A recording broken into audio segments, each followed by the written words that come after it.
Temuan-temuan yang diperoleh membuat bulu kuduk merinding.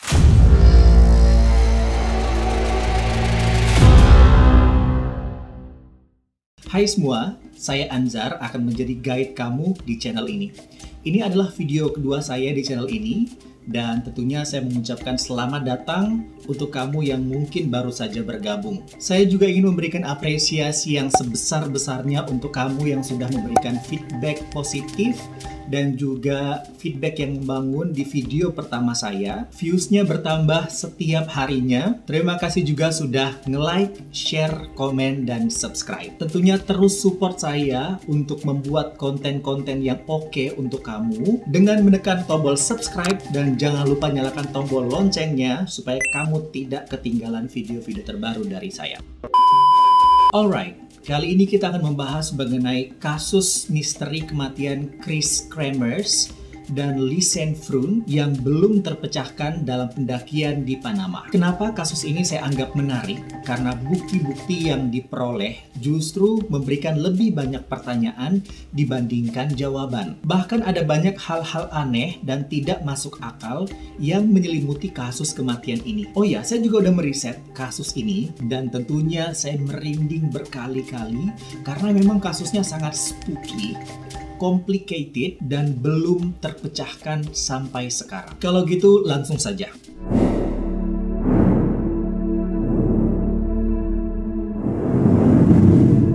Chris Kremers, 21 tahun, dan Lisen Froon, 22 tahun, merupakan gadis yang berasal dari Amersfoort, Provinsi Utrecht, Belanda. Lisen telah menyelesaikan studinya di bidang sains di Deventer, sementara Chris baru saja menyelesaikan pendidikannya di jurusan Pendidikan Kebudayaan Sosial di University of Utrecht. Lisen dikenal sebagai mahasiswi ilmu sains yang cerdas dan juga sporty. Sementara Chris dikenal sebagai mahasiswi seni yang dewasa dan juga kreatif. Mereka berdua ini adalah sahabat karib. Bahkan Lisen diketahui pindah ke satu asrama bersama dengan Chris di Amersfoort. Mereka berdua bekerja bersama di salah satu kafe. Mereka berdua bekerja, tujuannya adalah untuk mengumpulkan uang agar bisa jalan-jalan ke Panama. 6 bulan kemudian, uang yang dikumpulkan telah cukup. Lisen dan Chris akhirnya menyusun rencana perjalanan mereka untuk berangkat ke Panama. Tanggal 15 Maret 2014, dimulailah perjalanan dari Amsterdam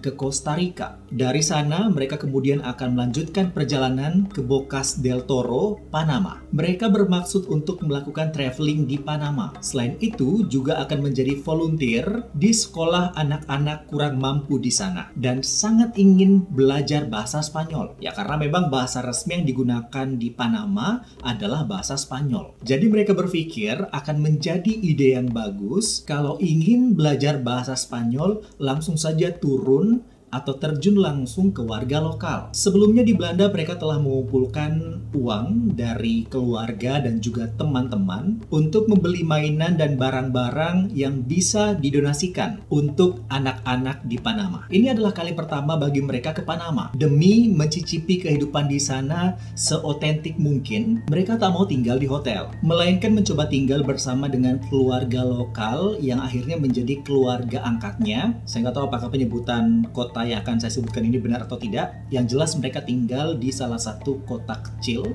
bernama Boquete. Ini adalah kota kecil yang berada di Panama dan tentunya masih sangat asri dan dikelilingi dengan pegunungan. Mereka berencana tinggal di sana sekitar 4 minggu. Ibu angkat keduanya, Miriam Guerra, menggambarkan kalau gadis-gadis itu adalah gadis-gadis yang cerdas tetapi juga pemalu. Di sana mereka juga bertemu dengan 2 pemuda asal Belanda dan akhirnya menghabiskan waktu bersama serta beberapa pemuda internasional lainnya. Setelah menghabiskan waktu menikmati keindahan Panama seperti jalan-jalan di pantai, menikmati kuliner, hingga suasana yang menyenangkan di sana, akhirnya diputuskanlah mereka ingin melakukan sesuatu yang baru, sesuatu yang menyenangkan, yakni dengan melakukan hiking. Setelah berpamitan dengan keluarga angkat, pada hari Selasa, tanggal 1 April 2014 sekitar pukul 11 siang,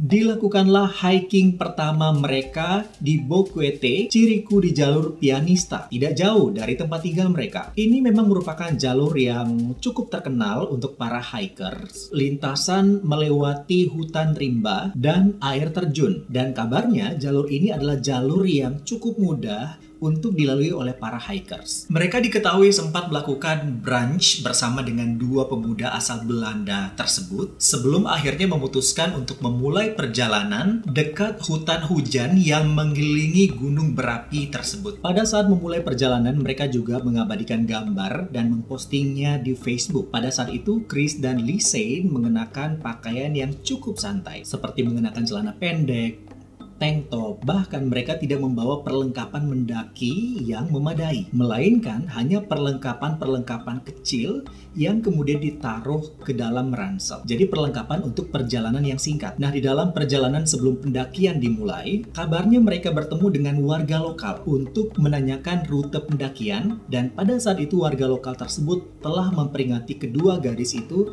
agar tidak berjalan sendiri, tetapi mereka tetap saja melanjutkan perjalanannya. Dalam perjalanan mereka membawa serta seekor anjing bernama Blue yang merupakan hewan peliharaan pemilik restoran tempat mereka melakukan brunch tersebut. Pada sore hari muncullah kejanggalan, di mana anjing yang dibawa oleh Chris dan Lise kembali tanpa kedua gadis tersebut. Akhirnya keluarga angkat mereka pun melakukan pencarian di daerah sekitar, tetapi belum menemukan hasil. Karena sudah larut malam dan tidak mungkin untuk melakukan pencarian secara maksimal, diputuskanlah untuk menunggu sampai pagi. Sebenarnya ada yang aneh dalam perjalanan ini karena Chris dan Lise kabarnya telah memiliki rencana untuk melakukan tur di Boquete tanggal 2 April keesokan harinya. Tetapi mereka tidak muncul. Aneh karena mereka bahkan tidak menunggu 1 hari untuk bisa melakukan perjalanan dengan warga lokal yang jelas-jelas sudah expert di bidang pendakian, malah pergi 1 hari sebelum jadwal yang telah disepakati. Kemudian dilakukanlah pencarian dengan pelibatan kepolisian dan warga lokal, yang pasti dengan perlengkapan seadanya. Sementara itu, keluarga Chris dan Lise di Belanda belum mendengar kabar apapun dari keduanya sejak tanggal 1 April. Padahal sebelumnya,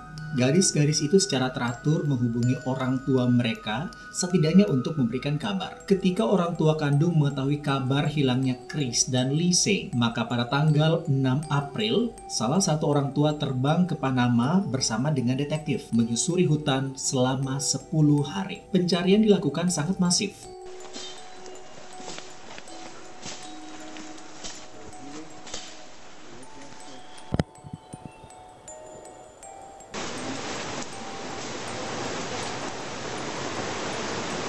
Orang tua Chris dan Lise bahkan menawarkan hadiah senilai 30.000 US dollar atau sekitar 475 juta rupiah bagi siapa saja yang berhasil menemukan keduanya tetapi tidak juga menemukan hasil. Akhirnya setelah 10 minggu, seorang wanita lokal menemukan sebuah ransel berwarna biru yang diduga merupakan tas Lise, kemudian diserahkan ke pihak kepolisian. Tas itu ditemukan di sawah tepi Sungai Culebra dekat desa Alto Romero yang merupakan daerah terpencil namun jaraknya cukup jauh, sekitar 14 jam dari Boquete yang merupakan titik di mana garis itu terlihat untuk terakhir kalinya jika ditempuh dengan berjalan kaki.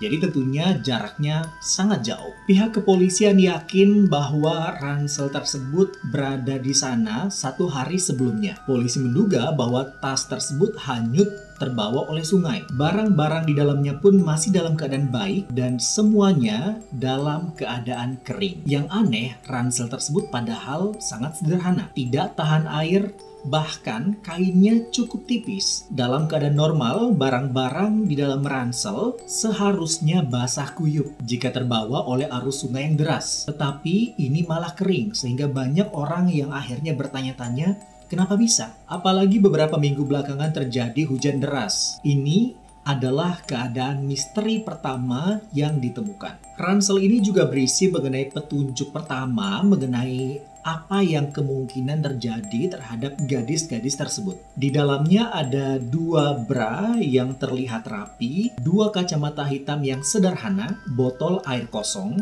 2 telepon seluler, Samsung Galaxy milik Lisein, dan iPhone milik Chris. Kamera digital Canon PowerShot SX270HS tanpa lensa, paspor Lisein, kartu asuransi kesehatan Chris, dan uang senilai $83 Amerika. Juga ditemukan memori dari kamera digital. Tampaknya gadis-gadis itu tidak membawa sesuatu yang mungkin bisa saja membantu mereka dalam perjalanan, seperti kompas, power bank, atau baterai cadangan untuk ponsel mereka. Tidak ada pisau dan tidak ada korek api. Temuan-temuan yang diperoleh membuat bulu kuduk merinding. Temuan pertama yakni diperoleh 34 sidik jari yang berbeda di barang-barang yang ditemukan. 13 di ransel, 12 di telepon dan kamera, serta 6 sidik jari yang berbeda di bra. Tetapi tidak ada penyelidikan lebih lanjut mengenai ini. Padahal pernah dilakukan pencocokan sidik jari dengan warga lokal dan ditemukan 1 sidik jari yang cukup cocok dengan database Panama, tapi tidak ada kelanjutan mengenai ini. Polisi melakukan pemeriksaan kepada handphone dan kamera untuk mendapatkan petunjuk dari menghilangnya gadis-gadis tersebut. Benar saja, ditemukan sekitar 100 foto yang diambil selama 10 hari sejak pertama kali gadis-gadis tersebut hilang. Hanya ada 10 foto yang terlihat normal, seperti foto-foto selfie, foto-foto kegembiraan mereka, dan juga pemandangan dari alam yang hijau dan asri. Foto-foto ini jelas diambil ketika mereka sedang melakukan hiking. Namun, ada beberapa foto yang terlihat mengerikan. Kita akan membahas mengenai foto-foto ini nanti. Dari riwayat handphone keduanya ditemukan bahwa mereka melakukan total panggilan sebanyak 77 kepada 112.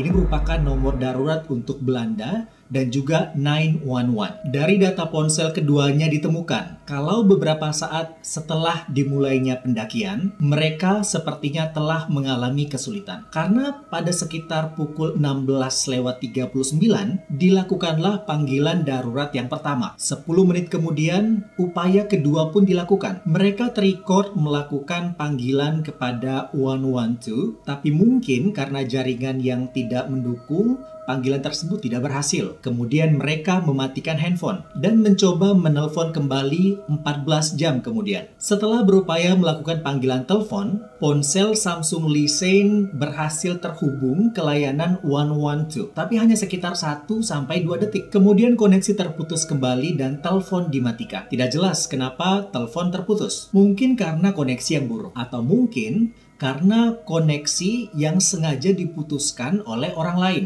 Tapi itu adalah fakta bahwa seseorang berupaya mematikan handphone sesaat setelah itu. Ketika lebih dari 1 jam kemudian, iPhone milik Chris digunakan untuk mencoba kembali menelpon 112. Pada hari kelima, baterai Samsung milik Lisein habis dan tidak lagi digunakan setelah itu. Tapi iPhone milik Chris pernah dinyalakan dan dimatikan sampai tanggal 11 April. Dan itu adalah waktu yang cukup lama untuk ukuran smartphone. Apalagi berdasarkan penelitian yang dilakukan oleh tim forensik Belanda menyatakan bahwa daya tahan ponsel keduanya hanya sekitar 50% pada saat mereka memulai perjalanan pertama. Juga penting disebutkan, pada hari ke-6 ketika baterai handphone Lisein telah mati, tiba-tiba ada beberapa upaya untuk mengaktifkan handphone milik Chris. Namun salah dalam memasukkan kode PIN beberapa kali. Memang sejak tanggal 5 April dan seterusnya, handphone milik Chris dinyalakan dan dimatikan baik tanpa memasukkan kode PIN atau dengan kode PIN yang salah. Nah, di sini ada banyak yang beranggapan bahwa pada hari keempat atau sekitar tanggal 5 April, Chris telah tewas dan handphone miliknya digunakan oleh Lisein untuk menghubungi layanan darurat. Tapi ingat kan, kalau tadi disebutkan bahwa pihak kepolisian menemukan beberapa sidik jari yang berbeda di handphone milik keduanya. Pertanyaannya, apakah mungkin ada seseorang atau orang lain yang berusaha untuk masuk ke dalam handphone milik Chris? Entahlah.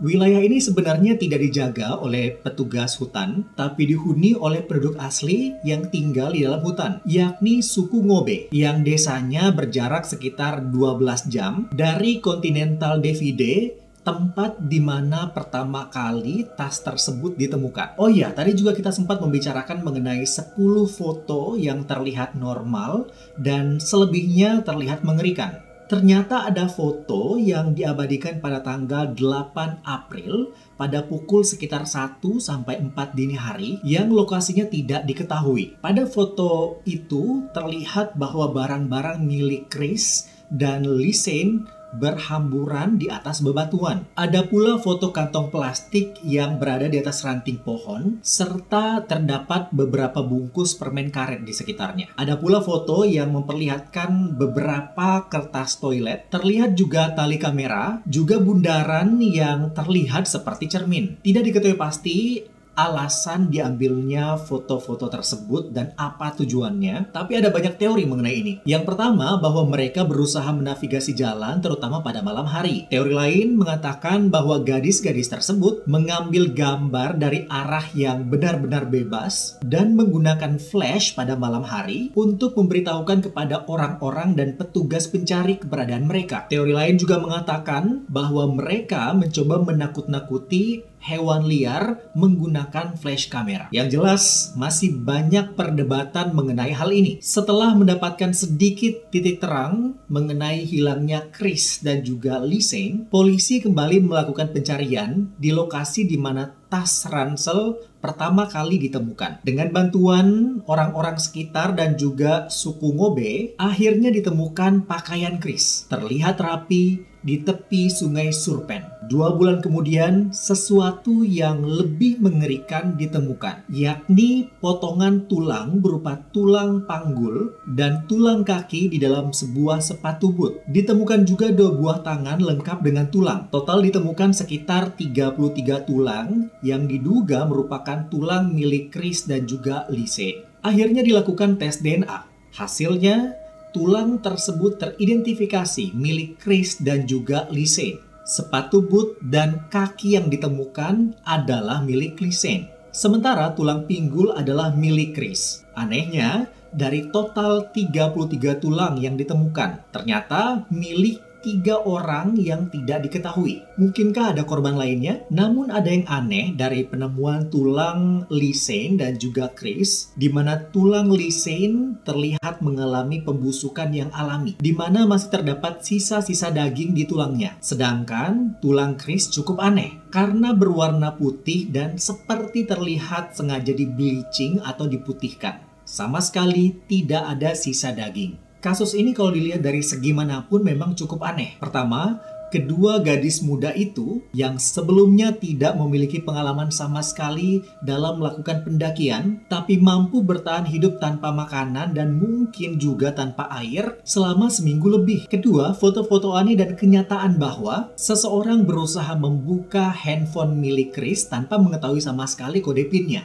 Ini juga terlihat sangat ganjil. Hal ini menimbulkan spekulasi apakah ada orang ketiga di antara mereka. Memang tidak diketahui pasti penyebab kematian dari keduanya. Tim forensik Belanda menyimpulkan kematian keduanya karena kecelakaan. Sementara tim forensik Panama yakin ada indikasi kriminal dari kematian Chris dan juga Lisanne. Karena perbedaan ini akhirnya menimbulkan banyak spekulasi, ada banyak teori yang berkembang dan beredar mengenai penyebab pasti dari kematian keduanya. Namun hanya ada 2 teori yang menurut saya pribadi masuk akal terkait kematian dari keduanya.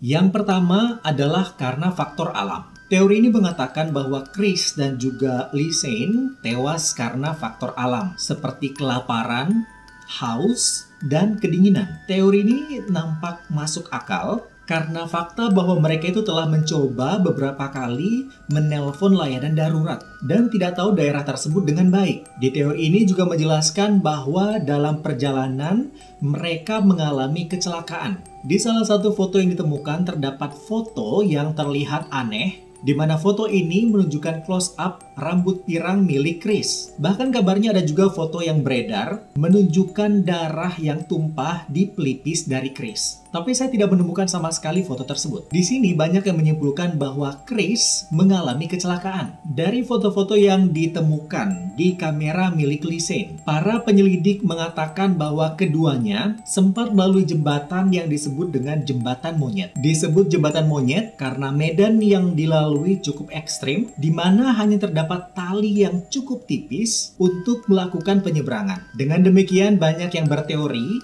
bahwa Chris jatuh dari jembatan monyet tersebut dan tewas, dan itulah penyebab mengapa Lysane beberapa kali melakukan panggilan darurat. Ketika teleponnya kehabisan baterai, dia mencoba menggunakan handphone milik Chris, tetapi tidak bisa karena dia tidak mengetahui PIN-nya. Ini cukup masuk akal dengan adanya penemuan bahwa ada beberapa kali percobaan yang dilakukan oleh seseorang untuk membuka handphone milik Chris. Teori ini didukung dengan fakta bahwa ponsel milik Chris ditemukan di ransel milik Lysane. Tetapi, ingat nggak kalau tadi kita membahas bahwa ditemukan beberapa sidik jari di handphone milik keduanya? Kalau hanya Lysane yang berusaha membuka handphone milik Chris, lalu kenapa ada sidik jari orang lain? Lalu ada kenyataan bahwa ada sekitar 90 foto yang diambil pada malam hari. Kalau tujuannya sebagai alat navigasi, apakah tidak wajar jika seseorang yang belum memiliki pengalaman di dalam bidang navigasi atau hiking memilih untuk berjalan di hutan belantara pada malam hari? Atau ada sesuatu yang berhasil membuat Lysane merasa panik dan ketakutan sehingga mengabaikan keselamatan nyawanya dan berusaha kabur di tengah malam? Entah apa yang terjadi, halusinasi sementara atau ada sesuatu yang benar-benar mengancam nyawanya.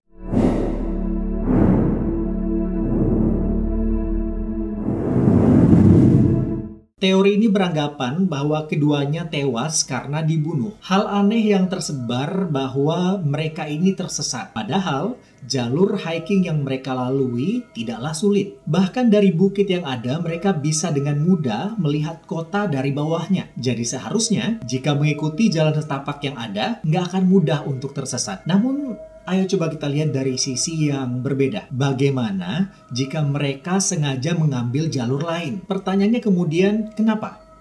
Bisa saja karena adrenalin keduanya terpacu. Akhirnya mereka memutuskan berpetualangan tanpa melihat resikonya. Namun ada kemungkinan lain. Bagaimana jika ada seseorang atau sesuatu yang berusaha mengejar mereka? Bagaimana jika kedua gadis itu mengetahui ada yang mengikuti mereka, kemudian berusaha melarikan diri dan keluar dari jalur mereka, dan akhirnya membawa mereka ke dalam bencana? Kedua gadis ini cukup dekat, dan ada kemungkinan bahwa Lysane mengetahui passcode handphone milik Chris, begitu pula sebaliknya. Bagaimana jika orang ketigalah sang stalker yang berusaha membuka telepon itu? Itu membuktikan mengapa Lysane begitu panik hingga mencoba memanggil bantuan hingga 77 kali. Itu pula lah yang mendorongnya menjelajahi hutan pada malam hari supaya stalker tersebut tidak menangkapnya. Oh iya, tadi sempat disebutkan bahwa ada sekitar 100 foto yang ditemukan. 10 foto terlihat normal, sisanya terlihat mengerikan. Tapi tahukah kamu kalau ada satu foto yang hilang, yakni foto peralihan antara foto normal dengan foto yang mengerikan. Foto normal terhenti hingga foto nomor 508. Selebihnya, foto 510 diambil dalam keadaan malam. Mungkin kalian sadar, kok 510? Mana foto 509? Ternyata foto tersebut hilang atau dihapus. Entah sengaja dihapus oleh keduanya atau dihapus oleh seseorang karena terdapat bukti yang tertangkap oleh kamera tersebut. Tetapi kenapa foto peralihan tersebut saja yang hilang? Apa yang terjadi dengan foto 509? Tidak ada yang tahu. Tadi juga disebutkan bahwa ditemukan 33 fragmen tulang, namun terdapat tulang yang bukan milik Chris dan juga Lysane. Lalu milik siapa? Hal lain yang membingungkan tim forensik adalah begitu cepatnya tubuh mereka membusuk, bahkan meninggalkan hanya tulang-tulang. Padahal Pada umumnya jenazah yang terdekomposisi sempurna hingga hanya meninggalkan tulang membutuhkan waktu bertahun-tahun. Sedangkan sisa jenazah keduanya ditemukan hanya selang beberapa bulan setelah mereka dinyatakan lenyap. Bahkan ada yang menduga bahwa tulang-tulang tersebut sengaja di-bleaching atau diproses dengan bahan kimia untuk membersihkan jenazah dan menghilangkan bukti-bukti. Namun ada beberapa pula ahli yang berpendapat proses itu bisa saja lebih cepat jika jenazah tersebut dimangsa oleh binatang liar yang membersihkan daging hingga ke tulang. Ditambah lagi iklim panas Panama yang terletak di ekuator semakin mempercepat pembusukan. Kalaupun dibunuh,